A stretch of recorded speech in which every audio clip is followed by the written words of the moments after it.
Puluhan mahasiswa di Buleleng menggelar aksi kemanusiaan berupa penggalangan dana untuk korban erupsi Gunung Semeru, Jawa Timur. Selain menggelar aksi penggalangan dana di jalan, para mahasiswa juga membentuk posko bantuan erupsi Semeru.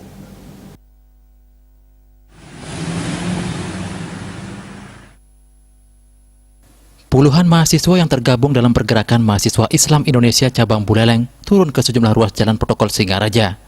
Dengan membawa kardus bertuliskan donasi untuk korban erupsi Semeru, para mahasiswa menghampiri satu persatu para pengendara yang melintas.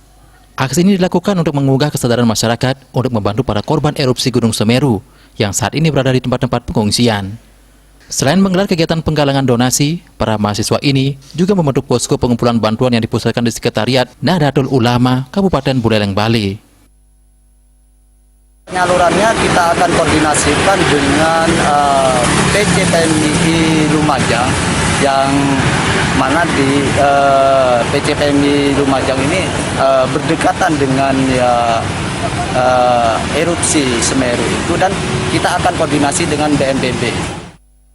Seluruh bantuan yang terkumpul akan disalurkan kepada para korban erupsi Gunung Semeru melalui pengurus cabang PMII Lumajang sebagai daerah yang terdekat dengan tempat pengungsian, dan juga akan disalurkan juga melalui Badan Nasional Penanggulangan Bencana.